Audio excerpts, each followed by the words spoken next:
Misty was Ash's original traveling companion, though not necessarily by choice. You happened to my bike, you little loser! Though she does appear in the mainline games, she is just another NPC who constantly kills your Charmeleon. Until now. I have modified Pokemon Fire Red to play as Misty, so we can follow her journey through the Kanto region, getting all the Pokemon she did in the same order, and as a Hardcore Nuzlocke. Ash can take a back seat for this video. If you enjoy it, let me know who I should play as next. Misty starts off in Pallet Town, mostly because it was easier for me that way.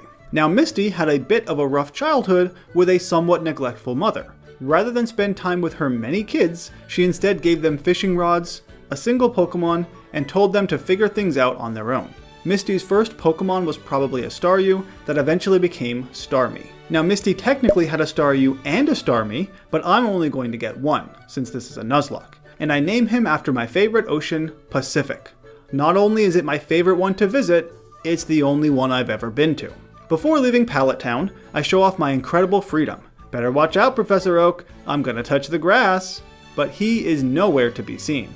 Instead, I use my handy good rod to find a Goldeen, the first ever Pokemon we see Misty use. But while fishing, some dude appears out of nowhere and steals her bike. It's just a kid. Hey, what are you doing?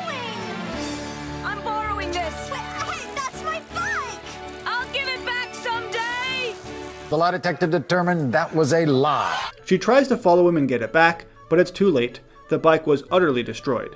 Hey, what happened to your bike? What happened to my bike? You happened to my bike, you little loser! So she does the only responsible thing she can. Rather than get the cops involved, she decides to follow Ash around, hoping he gives her money for a new bike. The solution to theft is apparently stalking. Though in this game, Misty has decided to go it alone. Who needs Ash? In Viridian City, I fished some more to find a Horsey, the first Pokemon Misty actually catches, though it technically happens about 16 episodes later than this. You know, the episode where Misty single-handedly saves the entire city from being destroyed by a massive Tentacruel? Props to Misty for that, by the way. On Route 22, we encounter our rival for the first time, none other than Violet, the second oldest sensational sister. In total, there are 4 sisters, but the oldest 3 don't really count Misty among the sensational ones. That's why Misty left the gym in the first place, to become a Pokemon champion and earn their respect. Violet starts with a Seal, who is much more intimidating than he first appears. Mostly because he has a 70 base power move, Headbutt, which this early in the game is quite devastating. That's why Arctic is 3 levels higher than him to make sure he wins after a Tail Whip and a couple of pecks. Now Shellder has great defenses, so I pivot to Pacific on a withdraw and spam Water Gun until she falls. Apparently, Misty's sisters aren't happy that she left so abruptly, but she didn't want to be stuck in the gym all day, so she ran away. That was a pretty simple battle, but now it's time for Misty's real arch nemesis, Bug Pokemon. Bugs are one of the 3 most disgusting things in the world! Aside from you, what are the other disgusting things? Thankfully, Goldeen has the flying move Peck for some reason, so they are easily defeated. On to Pewter City, where Ash refuses to borrow any of my water Pokemon. Wouldn't it be a lot better to just ask me for help instead of going with this crazy power plan of yours? Forget it. I'll win without your help.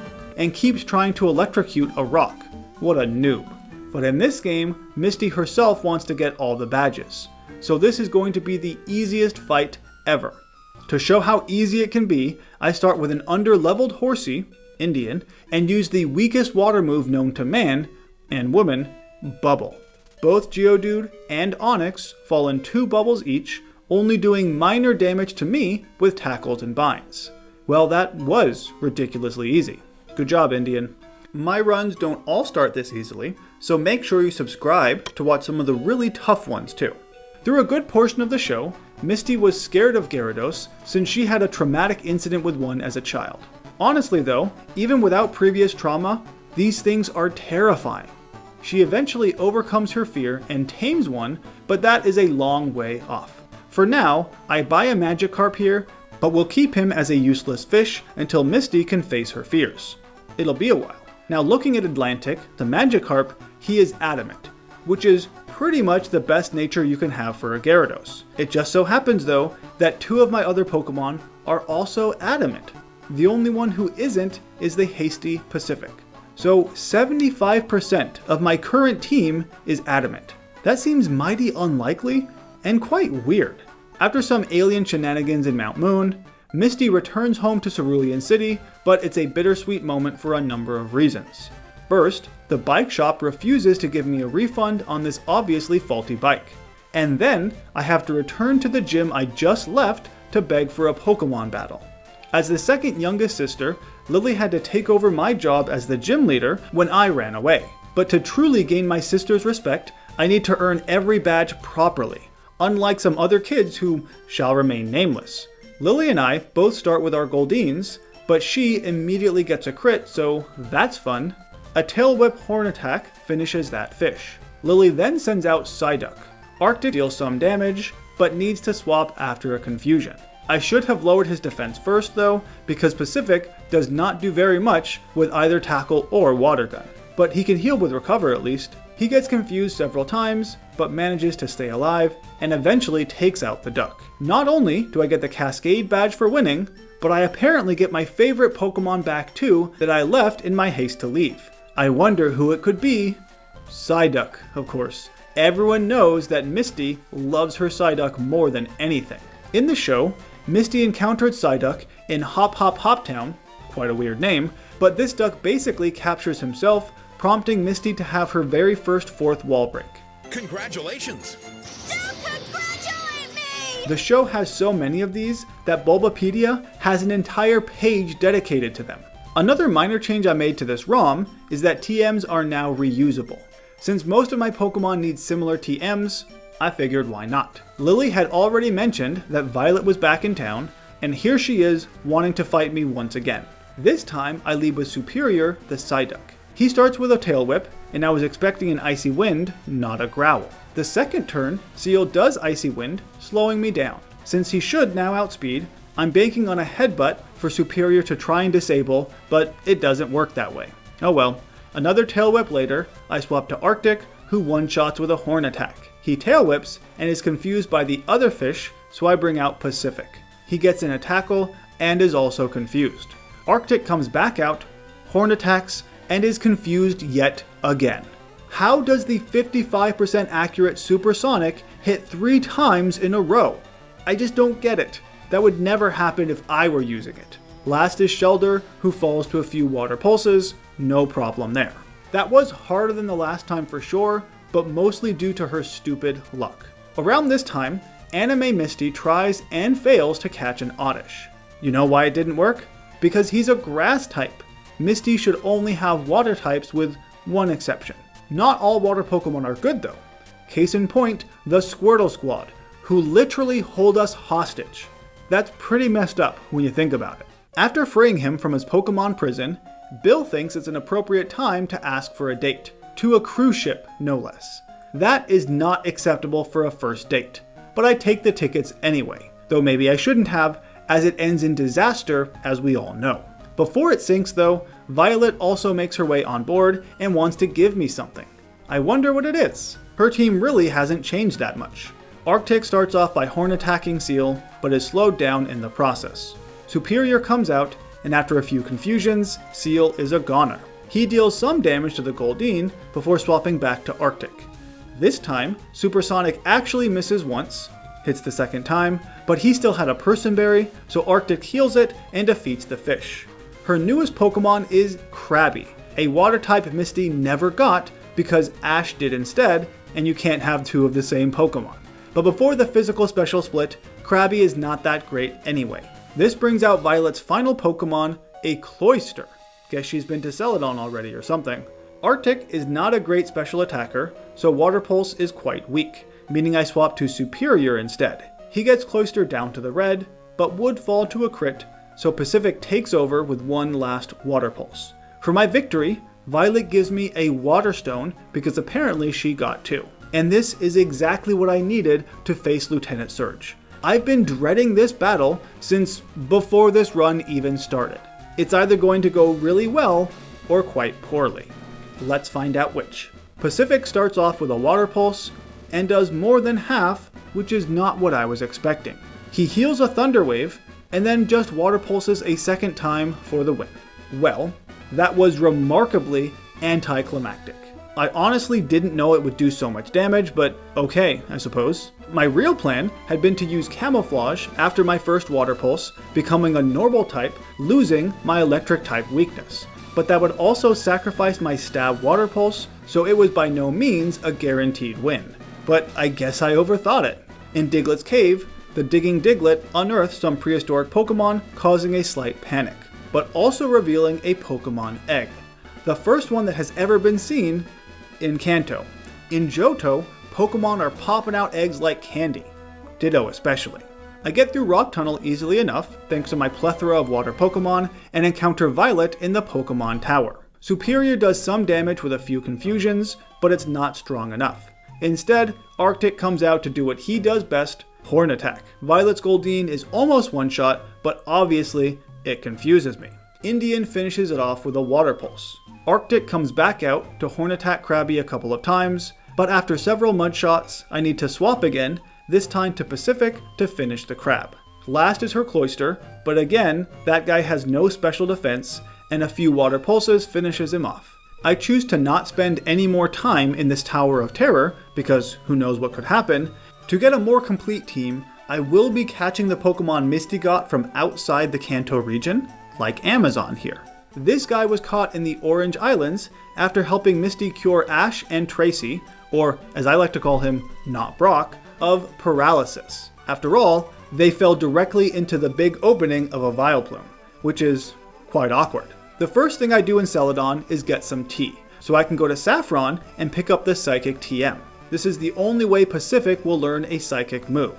I also backtrack all the way to Cerulean, avoiding my sisters this time, and find a little Abra, stealing the spoon right out of his mouth.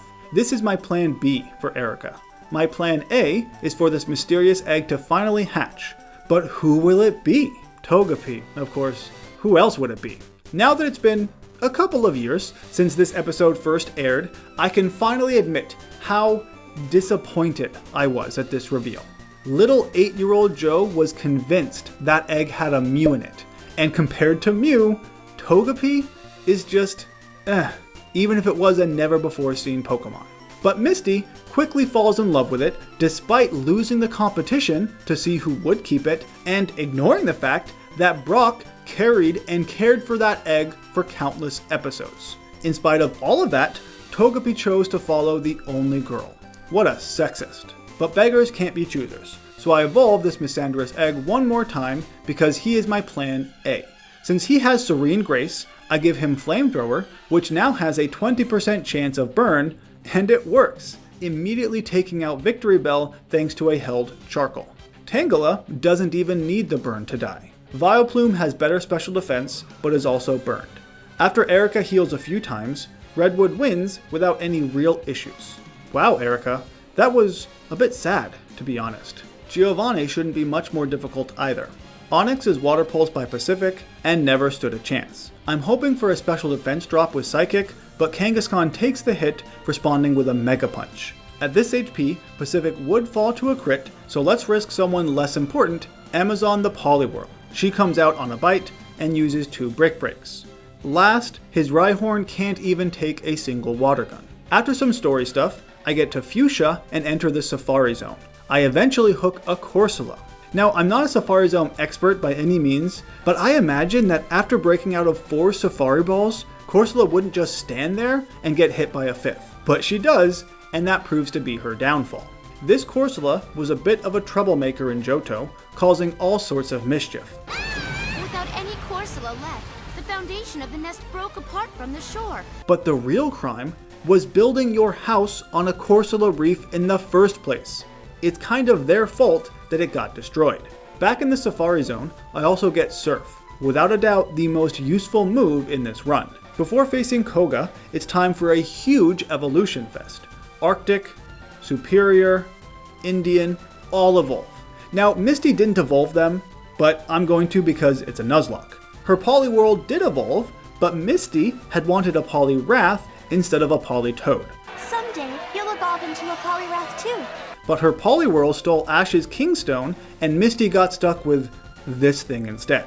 Poliwhirl evolved into a Politoad. Whoa. That's pretty weird. But we're not done yet. I also hacked Togekiss into this game. Misty's Togepi never got a chance to fully evolve, since she released it like a fool back in Hoenn before Togekiss was ever invented. Should have had hindsight, Misty. Though several of my Pokemon would make short work of Koga because they have Psychic, I decide to use my B team instead, namely Barrier and Superior. Barrier the Corsola starts off by Rock Sliding Venomoth, simple enough, but is then mean-looked and confused by Golbat. She does hit herself once, but overcomes the confusion, tanks an Air Cutter, and defeats Golbat too. Well, that wasn't so bad for your first battle, Barrier. Also during the Hoenn seasons, Misty returns home to Cerulean and eventually gains the trust and respect of the Cerulean Gym Gyarados after putting herself in danger to save it. I mean, she did technically put it in a cage first, but that's not important right now.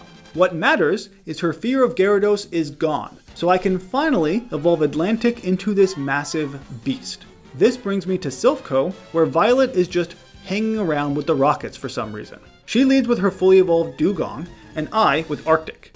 His horn attack is not quite as strong as it used to be, and with that speed drop from Icy Wind, her Dugong survives several hits only to rest. Twice, actually. So let's bring out Atlantic to strength. Of course, he is useless against Cloyster, but once again, Pacific, this time with a Thunderbolt, can easily defeat the clan. I wasn't going to have him solo this battle, but since he's out, why not let Pacific do it? Her Seaking takes 2 hits, Kingler falls in a single one, and her newest Pokemon, Tentacruel, gets Psychicked twice. This is why Starmie is the best OG water Pokemon. And for defeating these rocket guys, I get another great water Pokemon, Love Disc. That's what we call sarcasm, because compared to a Lapras, Love Disc sucks. We don't really know where Misty's Love Disc came from, but it appeared briefly as an instrumental part of Team Rocket's plan to rid the world of love. We're going to reverse its power in order to eliminate love from the world forever. Yes, you heard that correctly. Apparently, love discs are the key to all love in the Pokemon world or something, and that can be fairly easily removed. If that weren't bad enough, stat-wise, they just suck. With 330 total stats and no evolution, love discs are not great. Kasserine goes on my team regardless, as Amazon leads the charge against Giovanni. His Nidorino is defeated with 2 Psychics, and his Nidoqueen falls in 2 Surfs. For Kangaskhan, I pivot to Barrier. She does some damage, but after 3 Tail Whips, I feel like I need to swap or lose her. Pacific is also Tail Whipped on the swap, responding with his own Psychic. Rhyhorn obviously never stood a chance. I do have a suspicion though, that next time, Giovanni may be a bit tougher. We'll see. For Sabrina, my plan is to have a bit of fun and try to get Secret Power to Paralyze. With Redwood's Serene Grace, it now has a 60% chance, which is better than the 55% Supersonic that always seems to hit. Of course, Kadabra straight up dies. Mr. Mime survives the hit, is not paralyzed, and sets up a barrier, which is not great since Shadow Ball is also physical in this generation. He then baton passes to Venomoth.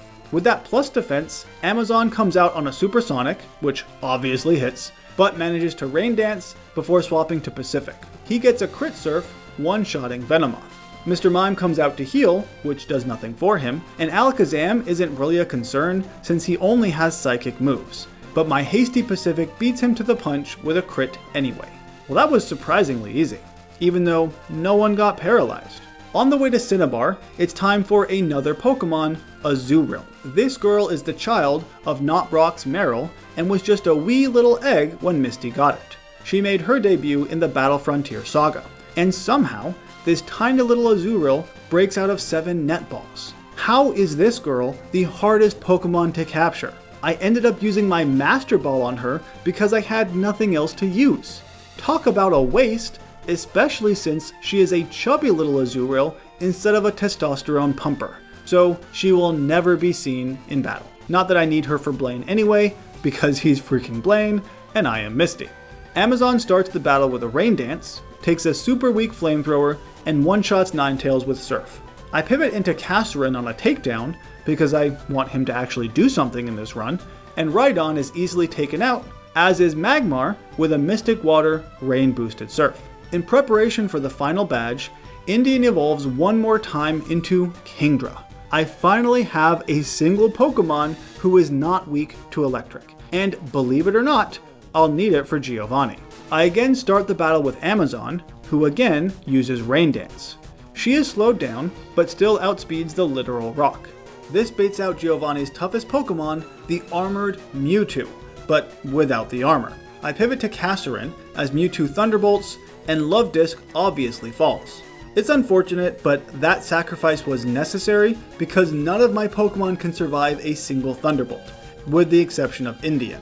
Thanks to Swift Swim, she goes first, and with the Rain and Mystic Water boost, Surf will be a 2-hit KO as long as Psychic does not crit, which it does not, so his Mewtwo is defeated.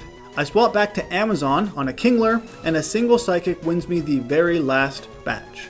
I decided to give him his Mewtwo for this battle because if he just had ground Pokemon, that would not have been very exciting. Before continuing on to Victory Road, let's drop Kasserine into the box, since he succumbed to pollution.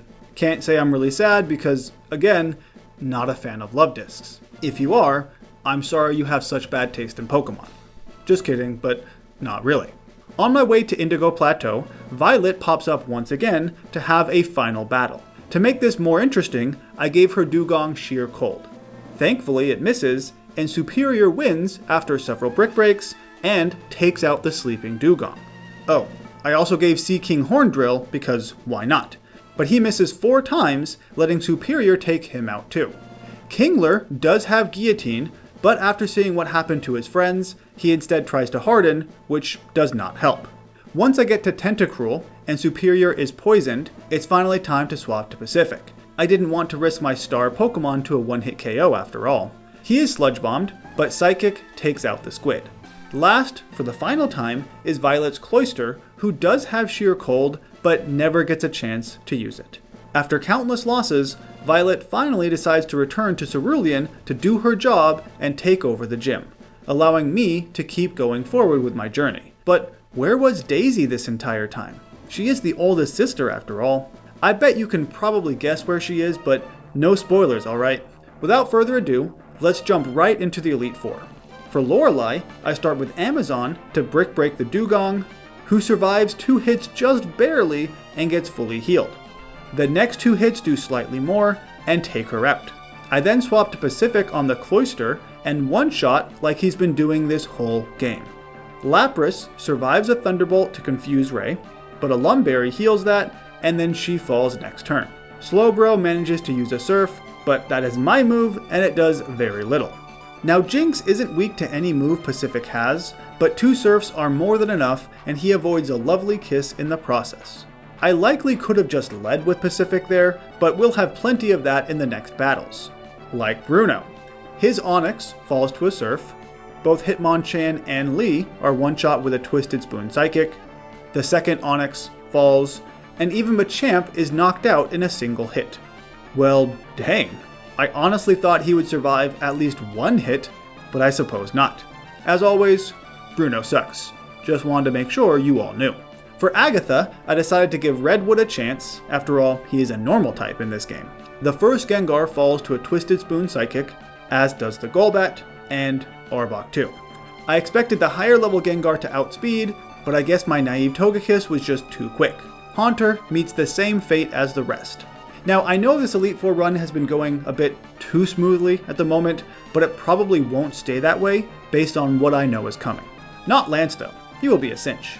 Pacific once again comes out in front to Thunderbolt the Water Snake. The first Dragonair and the second near identical Dragonair both fall to Ice Beams. Pacific did have a Cherry Berry just in case one of them survived to Thunder Wave.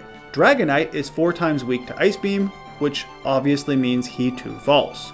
Last is Lance's Aerodactyl, and by that I mean his Togekiss. You see, what happened here was that instead of actually making a new Pokemon, I just replaced Aerodactyl with Togekiss, changing his sprites, his moves, his stats, all that good stuff. After all, he's a fossil Pokemon, and NPCs don't use fossil Pokemon, right? Except for Lance. I don't know how I forgot that, but it's too late to change it now. With just 2 Ice Beams, my mistake is erased, and we don't have to worry about it anymore. And just in case you haven't figured it out by now, Lance tells us that the champion is now Daisy, the oldest sensational sister. Apparently, while I've been going around Kanto getting these badges, she has been traveling the world to get some of the very best water Pokemon, so I'm sure we're in for a bit of a fight. And she starts with Ludicolo, the notoriously awesome water Pokemon.